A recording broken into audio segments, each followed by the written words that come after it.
तो मैं अपनी कुश्ती को त्यागती हूँ और मैं आज के बाद कभी भी आपको बस सभी देशवासियों को धन्यवाद। ये जो आपको रोते रोते अभी अपनी रिटायरमेंट अनाउंस करती हुई दिखाई दी, ये थी भारत की लेजेंडरी महिला एथलीट साक्षी मलिक, जिन्होंने रिज़ाइन कर दिया और कहा कि वो कभी अब रिटायरमेंट के बाद कुश्ती नहीं लड़ेंगे, क्योंकि नए रेसलिंग फेडरेशन ऑफ इंडिया के चीफ का चुनाव इनके सारे संघर्ष को हराता है। क्यों एक नए रेसलिंग फेडरेशन के चीफ से ऐसी दिक्कतें आई हैं भारतीय रेसलर्स को, और क्यों ये मामला भारत के स्पोर्ट्स हिस्ट्री का बहुत बड़ा मामला है, जानते हैं इस वीडियो में। वेलकम टू ज्ञान कोश। पहले समझिए साक्षी मलिक है कौन। तो साक्षी मलिक कोई छोटा मोटा नाम नहीं है। कॉमनवेल्थ गेम्स, एशियन गेम्स और यहाँ तक कि 2016 के रियो ओलंपिक्स में ब्रॉन्ज मेडल लाने वाली भारत की पहली महिला रेसलर। इनको रियो ओलंपिक्स में ब्रॉन्ज मिला, उससे पहले इन्होंने कॉमनवेल्थ गेम्स में सिल्वर जीते हैं, एशियन गेम्स में मेडल्स लाई हैं, कई सारे ऐसे कारनामे भारत के लिए किए हैं इन्होंने। और इनके साथी रेसलर्स ने हाल ही में एक प्रेस कॉन्फ्रेंस की और इस प्रेस कॉन्फ्रेंस में अनाउंस किया कि नए रेसलिंग फेडरेशन ऑफ इंडिया के प्रेसिडेंट संजय सिंह के चुनाव के ऊपर वो अब रिज़ाइन कर रहे हैं। क्यों उन्होंने ऐसा कहा कि वो अब रेसलिंग नहीं करेंगे और क्या विवाद है? क्योंकि संजय सिंह जुड़े हुए हैं बृजभूषण से। अब बृजभूषण कौन है? तो असल में रेसलिंग फेडरेशन ऑफ इंडिया कई दिनों से एक विवाद में डूबा हुआ था। विवाद ये था कि पूर्व रेसलिंग फेडरेशन ऑफ इंडिया के प्रेसिडेंट या चीफ, जिनका नाम था बृजभूषण सिंह, और इनके ऊपर आरोप थे कि कई सारी महिला रेसलर्स ने कहा था कि उन्होंने उनके साथ सेक्सुअल हरासमेंट किया था। इनका पूरा नाम है बृजभूषण शरण सिंह और इनके चुनाव के ऊपर इनका दबदबा रहा है भारत की रेसलिंग फेडरेशन के ऊपर। एक बहुत ही कद्दावर नेता और बीजेपी के एमपी और इनकी अध्यक्षता में कई फीमेल रेसलर्स सामने आई, उन्होंने इनके ऊपर आरोप लगाए और 40 दिन से भी ज़्यादा सड़कों पर विरोध प्रदर्शन हुआ था इनके खिलाफ, जिसके बाद एक पूरी न्यूज़ कैंपेन रन हुई थी। पूरे देश भर में इसके बारे में कवरेज हुई थी कि कैसे रेसलर्स परेशान हैं, और स्पेसिफिकली भारत की महिला रेसलर्स जिन्होंने लगातार आरोप लगाए इनके ऊपर कि इन्होंने सेक्सुअल हरासमेंट किया है। बदले में बृजभूषण सिंह का कहना था कि उन्होंने ऐसा कुछ नहीं किया। इनके ऊपर एफआईआर फाइल हुई और अभी मामला कोर्ट में भी जा चुका है। उसके बाद रेसलिंग फेडरेशन ऑफ इंडिया का दोबारा इलेक्शन होने वाला था। जब इलेक्शंस हो रहे थे तभी सभी रेसलर्स के ग्रुप ने स्पोर्ट्स मिनिस्ट्री को क्लियरली कहा था कि बृजभूषण सिंह से जुड़ा हुआ या इनके आसपास का कोई व्यक्ति भी इस चुनाव में या तो पार्टिसिपेट नहीं करना चाहिए और बिल्कुल बार कर देना चाहिए किसी भी व्यक्ति को जो उनके कैंप से आता है कि वो चुनाव लड़े, क्योंकि अगर ऐसा कुछ होता है तो ये केस कमज़ोर हो जाएगा और जो रेसलर्स का स्ट्रगल है, जो पहलवानों का एक बहुत बड़ा स्ट्रगल चला, खुले रोड पे 40 दिनों तक वो सोए और विरोध किया इस चीज़ का, वो हार जाएंगे। लेकिन अंत में हुआ क्या? तो इनसे ही जुड़ा हुआ एक व्यक्ति चुन के आ गया, संजय सिंह, जिन्हें बबलू भी कहते हैं। इन्होंने चुनाव जीते और दोबारा रेसलिंग फेडरेशन ऑफ इंडिया के चीफ बनकर आ चुके हैं। और इस बात के बाद इन सभी रेसलर्स का कहना था कि इनकी ये हार है और ये फैसला उन्हें मंजूर नहीं और वो अब रिटायरमेंट ले रही हैं। साक्षी मलिक का नाम इसमें मुख्य रूप से रहा क्योंकि उन्होंने ओलंपिक, कॉमनवेल्थ, एशियन गेम्स में भारत के लिए कई सारे पदक जीते हैं। और उसके बाद जो ट्रीटमेंट रेसलर्स को की गई, ये किसी भी देश के स्पोर्ट्स पर्सन के लिए देखकर अच्छा नहीं लगता। कई स्पोर्ट्स पर्सन इनके सपोर्ट में भी आए, लेकिन ये मुद्दा पॉलिटिकल हो गया, राजनीतिक इसलिए हो गया क्योंकि बृजभूषण खुद एक बहुत स्ट्रांग पॉलिटिशियन थे और उनकी पॉलिटिकल कवरेज जा रहा है और एक तबका रेसलर्स का आया जो कुछ हद तक उनको सपोर्ट भी कर रहा था।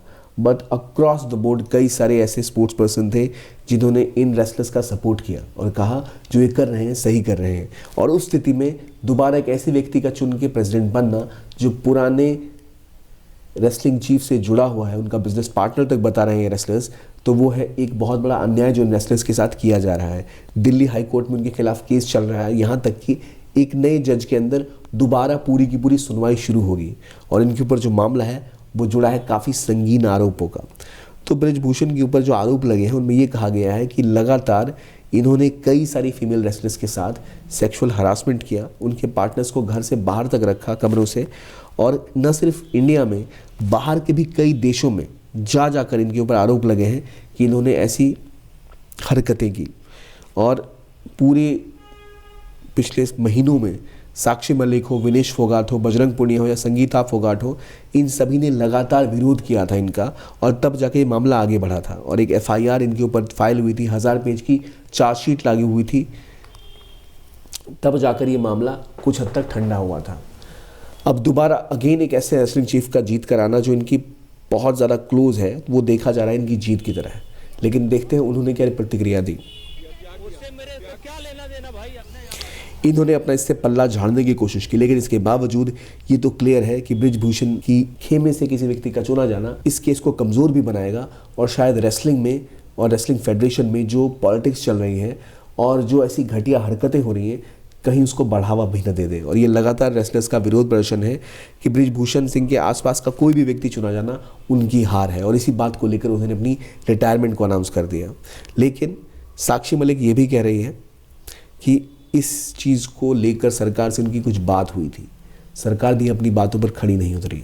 वहीं बृजभूषण का कहना है कि हमारा इससे कोई लेना देना नहीं है, ये हमसे जुड़े हुए व्यक्ति नहीं है, जबकि कई तबके से लोगों ने इसका विरोध किया है और ये मामला दोबारा सामने लाया है, राजनीति का स्पोर्ट्स के साथ जुड़ाव और कैसे उसे स्पोर्ट्स पर्सन के खिलाफ ही इस्तेमाल किया जाता है।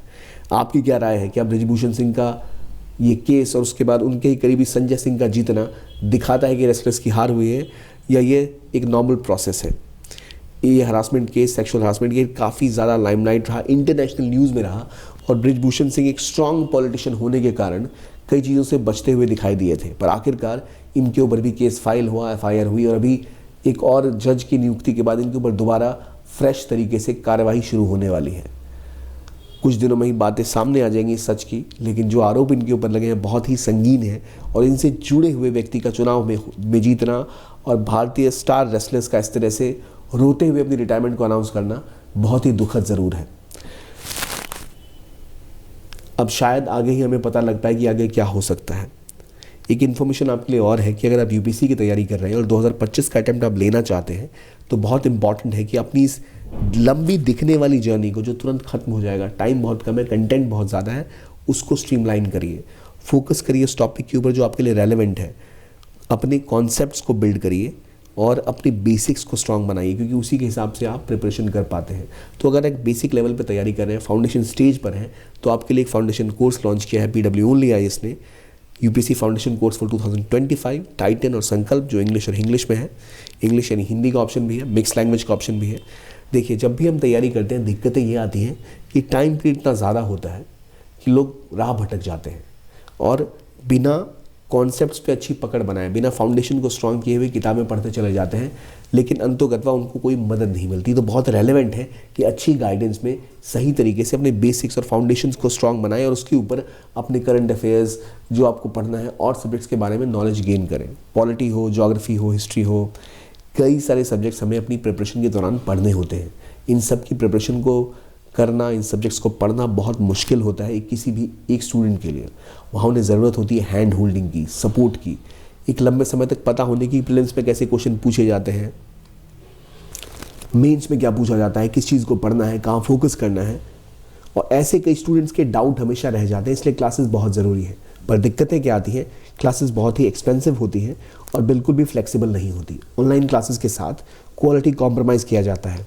इसी चीज़ को देखते हुए PWOnlyIAS ने अपना कोर्स लॉन्च किया, जहां फोकस है हाई क्वालिटी क्लासेस के ऊपर। जैसी क्लासेस ऑफलाइन होती हैं, वही क्वालिटी आपको ऑनलाइन भी मिले, और at a very affordable price of just 10,999, 10,999 रुपये में आपको एक हाई क्वालिटी क्लासेस का पैकेज मिलता है जो आपको प्रिपेयर करेगा। और साथ में यह मिलेगी आपके पास एक फ्लेक्सिबिलिटी कि जब आप चाहें तब इस कोर्स को आप पढ़ के, एनरोल करके, जब क्लासेस देख सकें, लाइव भी देख सकते हैं, सवाल पूछ सकते हैं, और रिकॉर्डेड भी अपने टाइम के हिसाब से देख सकते हैं। तो एक बहुत सुनहरा अपॉर्चुनिटी आपके लिए है कि अगर आप चाहें तो इस कोर्स का फ़ायदा उठाएं और अपने आप को प्रिपेयर करने आने वाले एग्जाम्स के लिए।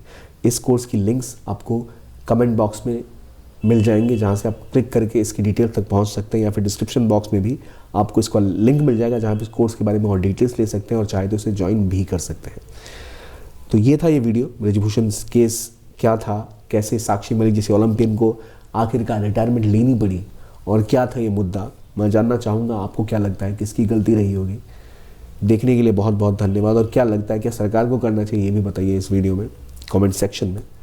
तो आज के लिए इतना ही। देखने के लिए बहुत बहुत धन्यवाद। कीप ऑन वॉचिंग ज्ञान कोश and have a nice day.